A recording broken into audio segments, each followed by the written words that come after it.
Good evening, campers, dreamers, and babysitters, and welcome to our raw reaction review of Winnie the Pooh, Blood and Honey.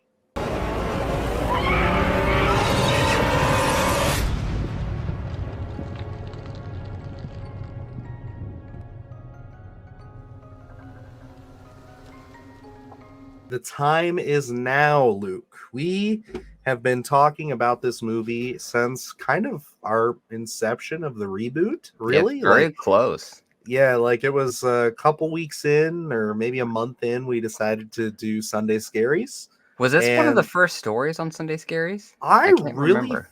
think it was. I have a vivid memory of me cutting in photos of Winnie the Pooh because, for those who want some behind the scenes information, I was cutting out photos on Photoshop the hard way because I didn't trust the background remover, and then I didn't realize that Luke had been using this the entire time, so I was always jealous, like, how does it look so clean? Because I remember spending like 20 minutes cutting poo out of a promotional still, just for that. So yeah, I can see if that's it. I will Dark as times we for you, sir. go through here. But yes, the time is now. We are here. We've seen the film. How are we feeling about it? Opening thoughts.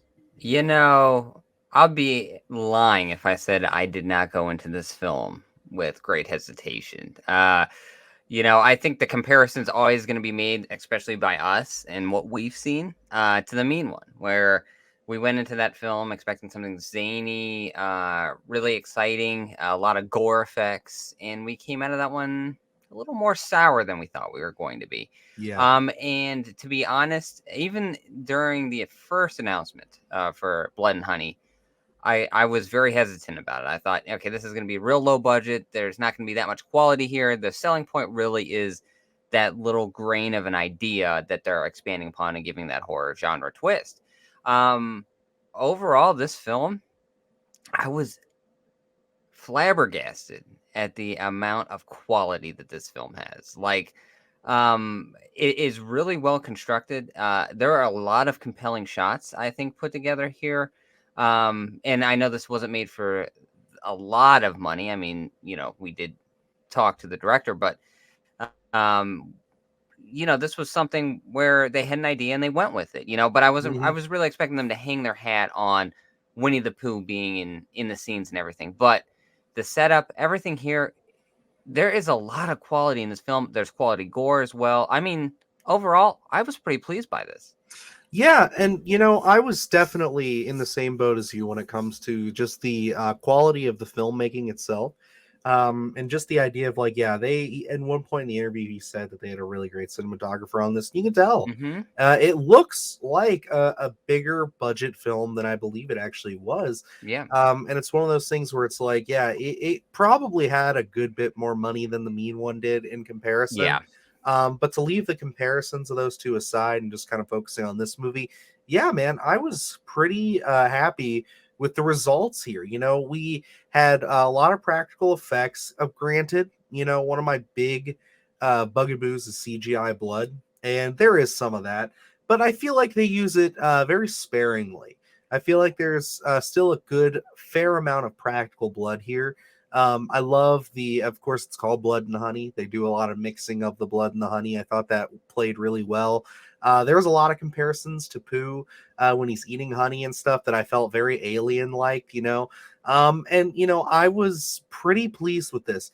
That's not to say that there weren't a couple things in here that I do want to say kind of pulled me out or made me go scratch my head a little bit. It's not a perfect film. And I got to say, this is not a film for everybody. We said that a lot for things like The Outwaters and Skinamarink recently. Those are very different in a sense. Those are very high art, high concept films, as to where these ones, you kind of have to be on board or not really to, Yeah. I think, fully enjoy this movie, because I could easily see somebody come into this and just say, wow, that was a huge piece of shit. But that's just not the experience that I had. I kind of went in, I knew what I was expecting. And again, I was, like you, surprised with the quality output that we got. Because when you see this kind of stuff, when you watched as many of these kind of low rate, full on, we're just running with a concept kind of ideas, you tend to really lean on the, okay, they had that grain of an idea. That was it. They left Yeah. everything else, we're going to shoot this for $10 and a stick of gum. And they didn't do that. You could really tell there was some care behind the camera. They have an idea, they have a vision. And with the us knowing that there's going to be sequels, I can say that I am actually eager to see what comes next in this story, because I think that Pooh himself, very compelling slasher villain. And that's where it's like, yeah, going into kind of a critique here, which we're dealing with the basic slasher subgenre here in horror. So, like for me, my biggest gripe was probably, so many characters. There, you can't really pick any of them out. I don't think. There wasn't really that Yeah. intrigue with them. It was really just a body count. But going into these slashers, I think you kind of have to expect that almost. But overall, I think that was my biggest negative of the film. It's looking at this, you can really tell, and again, we keep going back to the interview, but they really did say they kind of looked at the iconic slashers and really wanted to bring that kind of format into this film, and I really do feel that there were moments where I think they lean into the ideas of maybe the little zaniness of it being Winnie the Pooh as a slasher, but I in the theater there were some giggles in terms Hmm. of certain things, and I think honestly it was just because it was Winnie the Pooh. You know what I mean? Where it's like they didn't add a lot of zaniness, I think, to a lot of the kills. I think there's a couple things, but overall, I think the biggest uh, LOL moment were a lot of just seeing Winnie the Pooh kill people, So, but I'll say, like looking at the film, I think everyone attached here can really, if this wasn't Winnie the Pooh, I think they could really make like a very compelling kind of slasher. Like you Hmm. could put these guys in that realm of a Friday 13th or a Halloween. I think they could actually knock it out of the park because I think they have a great handling and understanding of how the format works. Yeah, and I would say there were a handful of scenes. I think for me, um, the standout is obviously going to be Winnie the Pooh. You're Hmm. there to see him go to town on some people, and you get that. And I will They say deliver it. that they do deliver on that promise that he is there. There is blood, there is honey. And there are a few sequences. I would say the biggest sequence, staying away from spoilers, that I'd say let me down, or really I felt the lull of the film, if I had to be like really critical of it, would be the sequences in the house towards the part where stuff starts to happen. It is one of those things where there's a sequence involving a pool where I think there's a great climactic kill, but it just the build up to it and kind of the way they handled it. There's some slow motion and some things where I was just kind of sitting there like, why are we doing this? It really kind of pulled me out of it. And ultimately, I think the film does a pretty big disservice in that department for Piglet. I wasn't super sold on the Piglet character. It just did. I didn't buy it, but I think that might have also been because Pooh was so compelling. He was such a force and such a actual at times I believe very scary and intimidating character. That Piglet kind of gets pushed off to the wayside, I will say, and that let me down a little bit.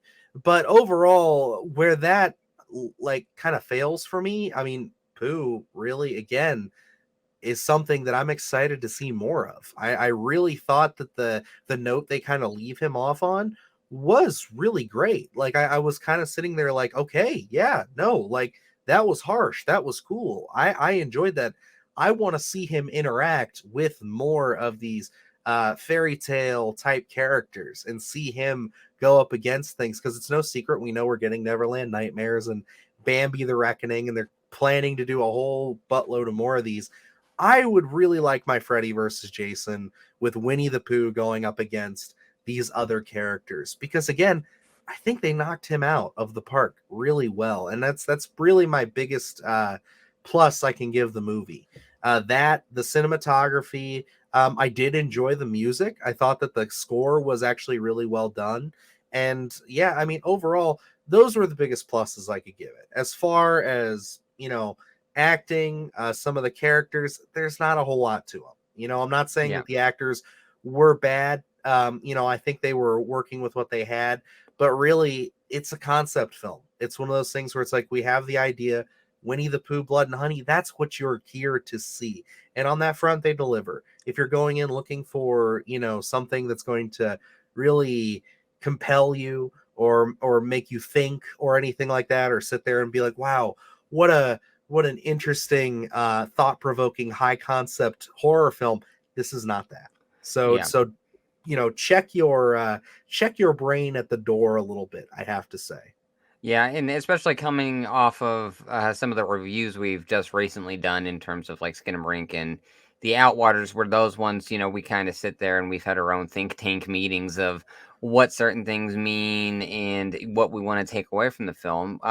Again, this is the beauty of the horror genre, where Winnie the Pooh, I don't think has ever been marketed as something more than Winnie the Pooh slashing people up. You know what I mean? Hmm. And that's where it's like, it's face value. It's another fun thrill ride of a film. I think for me, this one, um, kind of going into two other very different films that we've seen, where it's like there's a lot of gore here, but it doesn't necessarily kill it in the way that like a Terrifier 2 does. And Yeah. then the concept is fun, but it's not as fun for me as something like when I had seen Violent Night, and I'm like, wow, this is just a good bit of fun. So it kind of falls in the middle of the road there, where I think there's something missing on both ends for me to say this is full on great gore and this is full on just a lot of fun. Where it's like it's a good time, but it doesn't Mhm. really like it, make me eager to go out and watch this one again. I think it was a good film for what it was. Um, I'm excited to see the sequels here. It's like one of the Yeah. things where it's seeing Winnie the Pooh. I almost wanted this to like Winnie the Pooh and the gang, almost like a Killer Clowns from Outer Space, where it's like, Mhm. let's make him a lot of fun in that sense and kind of put him in that world. I think something like that to be expanded upon would be really interesting, because there is a lot to deep dive into this concept and really open it up. So I'm really excited to see what these sequels are going to lead to, especially with this whole universe maybe that they're going to be creating. But I think this was a very adequate start to what we're going to be seeing for years to come. And yeah, I mean, in the interview, they even say that where they're like, they didn't get to go all out like they wanted to with this one. And in the sequel that they're getting to make, they feel like they are able to stretch their legs a bit. And I could kind of see that, Of course, going into this, we wanted to kind of check ourselves at the door a little bit and say, this is probably not going to be, on anybody's top 10 of the year list. But it is one of those things where I left saying, I enjoyed this enough. I had Mhm. enough of a fun time with this. Again, in our short, I said out of all of the Fathom event stuff that I've seen over the last year, this was probably my favorite. It was the most fun I had. So it's got some high marks there. But yeah, again, just know what you're going to see. Like this is the, like you said, the beauty of the genre of horror is we do have our Skinamarink and we do have our Winnie the Poohs, and this, for what it is, I think does a good job. But is it a perfect movie? Is it a thought-provoking film in any sense of the way? No. This is not one of those movies that I'm going to say, hey, everybody should go see. This is a movie that I'm going to say, select people that I know in my friend group, hey, you would enjoy this movie. You would get this movie. But other people, they're just not going to see it. They're not going to be on board. They're going to take it way too seriously. And yeah, it's not going to hit for them. Yeah, and overall, I'm in the same boat as you. I think there's a lot of fun things going on here. There's a sequence with some bees, and I Yeah. really want to see them open up some of this stuff. Like I There said, were some concepts, yeah, that I am excited to see them do, and that was one of them. yep. So I think there's going to be a lot here. I think this is a great start. That sequel, I think is I'm probably getting my hopes up. It's so early on right now, but I think to expect a even bigger buttload of fun going into that sequel. I agree with you. And if they do watch this review and kind of think about doing that kind of Killer Clowns from Outer Space take like you had there, where you have a little bit more fun with the characters and have a little bit more of them just going around and doing their thing. I think that not to say that there isn't enough Pooh on screen, like he delivers, but it's just one of those things where that got my brain ticking of just like, yeah, that'd be a whole lot of fun. Yep. But alrighty, guys, it's going to wrap us up for our review portion of this. I did want to mention, of course, we mentioned it several times. We did get to talk to Rhys-Frake Waterfield and Scott Jeffrey about their film Winnie the Pooh, Blood and Honey. I'm going to actually play a clip from that interview right now.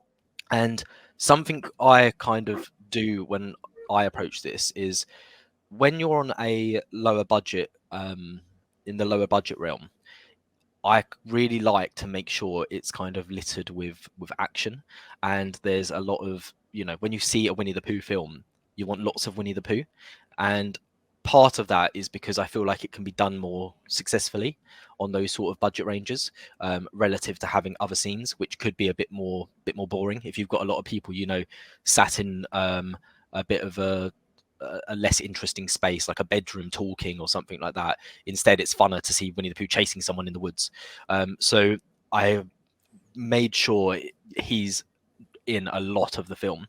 So in Winnie the Pooh, I mean, as soon as you get to about 30 minutes in the movie, I think he barely comes off screen. Like his screen time must be like 40 minutes or so, which is crazy. Whereas when you look at and part of what motivated me to do that was actually when I watched Halloween Ends like last year, and I was a bit disappointed when I watched that because of how little I saw Michael Myers. He was only in like 5 or 10 minutes of the film, and it's like, oh, like I'm going to a Halloween film to watch Michael Myers basically, as a horror fan. So I was like, okay, people who go into Winnie the Pooh film are going to want to see Winnie the Pooh, so I just made sure he was in a big chunk of the film. And yes, so we did get to talk to these fine gentlemen. They are a blast. They really gave us a great interview and were very generous with their time. If you have yet to see that interview, we highly recommend checking it out. You know, we don't talk any spoilers because obviously we hadn't seen the film yet. So it is a lot of fun, and they do give you some insight to their minds and what it took to kind of bring this crazy concept to the screen for us here, and what we could hopefully see in the future for Winnie the Pooh and all his furry friends as we continue on this adventure. But yeah, other than that, I guess that about wraps us up. So if you guys are just stumbling across the channel, hit that subscribe button. We are on our way to 1,000 subscribers, and we got a lot of great content along with the interview with them. We also did an interview with Robbie Banvich, the director of The Outwaters, as well as Kyle Edward Ball last month, where we talked to him about Skinamarink, all films we discussed today. And yeah, we also are covering The Last of Us week to week. Always up with the current reviews, whatever we can get on the channel for you guys, we're doing our best. And yeah, we got some more great content coming down the pipeline for you. So always keep your eyes out here. And yeah, thank you so much for checking us out. So until next time, I'm Dylan Newell. And I'm Luke Janesco. And remember, stay scared. We used to be friends. Why are you doing this, please? I would have never left, I swear.